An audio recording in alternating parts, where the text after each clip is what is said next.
Hi, how's it going? My name is Carl Diaz with Learning Resources Center here at the University of Colorado, Denver. Today we're going to be looking at a question, just kind of looking at momentum and kinetic energy together, so let's get going. In this question, we're told that two objects are pushed with the same force for the same amount of time. The one thing that we do know about those objects is one has double the mass of the other. What they want to know is how much larger is the smaller object's change in kinetic energy compared to the larger one. Well, since they were both pushed with the same amount of force with the same amount of time, we know that that's impulse, and we know impulse, right, is equal to change in momentum. So if they were both pushed with the same amount of force with the same amount of time, their impulses are the same, so their changes in momentum are the same no matter their sizes, okay?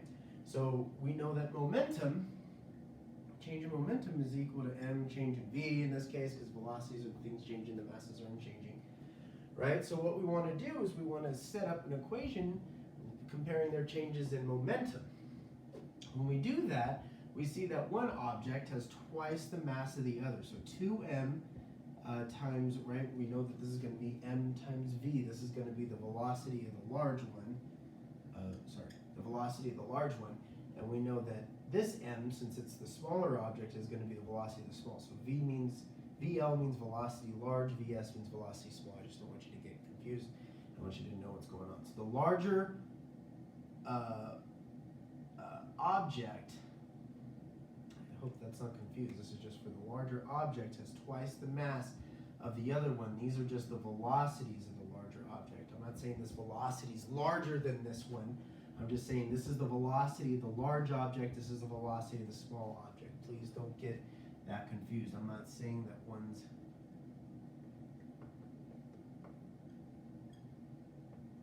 larger than the other. Okay, they are good. Actually, this velocity of the smaller one should be larger than the velocity of the larger object, right? But I want you to know that VL means velocity of the larger one, not a large velocity.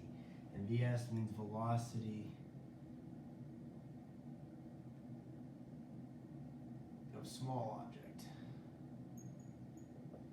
Okay, so not their speeds, just that's the velocity of the small object, that's the velocity of the large object. Okay, so when we write their changes in momentum, which is mv and mv, the larger object has double the mass, so that means 2 times the mass, right, of the smaller object. This right here, right, just to make sure we're clear here, this is the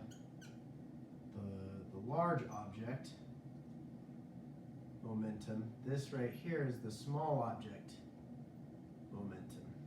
Okay, those V's are just trying to indicate small and large object. All right, so since this is twice the mass of the other, we know these m's are going to be the same because we're saying that this is a certain mass and the larger object is just twice of that particular mass. So these two m's, when we set up this relationship, will cancel, right? Because they're going to be the same when we set up this equation, leaving us to see that the velocity of the small, this is telling us something, this equation, the velocity of the small object is twice the velocity of the large. That's what that means right there. Okay, so we're using our change in momentum to look at their differences in velocity. Why would we want to do that? Well, we know kinetic energy has everything to do with their velocity. So if we can figure out their differences in velocity, we can figure out their differences in kinetic energy. So again, this equation is telling us that the smaller velocity is 2 times the smaller object velocity, smaller object velocity is twice the larger object velocity. Okay, that's what this equation is telling us. The velocity of the small object, right, is twice the velocity of the large. Okay, and we can use that relationship in our kinetic energy equation. Now we want to see the difference in magnitude, how much larger one of these is than the other. So the way to look at compare numbers, right, or to look at the difference between them is to set up a ratio. So we set up a ratio of the kinetic energy of the small, 1/2 mv squared, right, the kinetic energy of the small object versus the kinetic energy of the large, right, in order to compare their kinetic energy. So first I want to expand these out, 1/2 mv squared for the small object and 1/2 mv squared for the large object. But we know something here, right? First, we know the 1/2s are going to cancel, so those go away.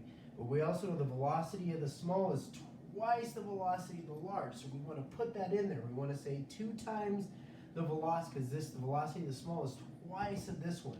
So if this is just v down here, right, this needs to be 2v, all right, for the small object, because the small object's twice the velocity of the larger object. And the larger object's just v, then this needs to be twice the v of the larger one, okay? And when we do that, we can see that the 2 is squared, right? Where the 2 in terms of the mass, because we know the larger object is twice the mass of the other one, the 2 times the mass, that mass isn't squared like the velocity is. So that 2, nothing happens with that 2.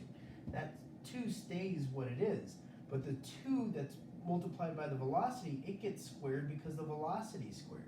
So what we do is we end up seeing that when that 2 gets squared, it ends up being m4v squared over 2mv squared. Again, this v had no number associated with it, so there's nothing that can get squared. This 2 is just associated with the mass of the larger object. And then what we do is, since, you know, mv, these v, everything is all the same in there, really this equation is just 4 over 2, right? But I kind of kept it the same, and then this 2 and this 4, right, they're going to do some math. It's really 4 divided by 2, right? Like I said, this equation right here, when the masses and velocities cancel, is really 4 over 2 is what we're looking at, which is 2. But I kept it the same, right? We know that this mass and velocity and this mass and velocity are going to go away, just leaving with 4 and 2. And then 4 divided by 2 is 2. So what does that mean? Since this was a ratio, that means that the smaller object's kinetic energy is twice as large as the larger object's kinetic energy. That's what that's telling us, okay? So we used the changes in momentum to find the differences in their velocity. We then used their velocities to look at their differences in kinetic energy with the ratio, right? That ratio let us compare the 2 magnitudes of the objects. And when we did that, and we did our math properly, we ended up with the value of 2, which is telling us that the smaller object's kinetic energy is twice as large as the larger object's kinetic energy. All right? I hope this was helpful. If not, watch it multiple times, ask questions, talk to your professor, talk to your tutor, anything you need to do to be successful, all right? I'm super proud of you. See you on the next video.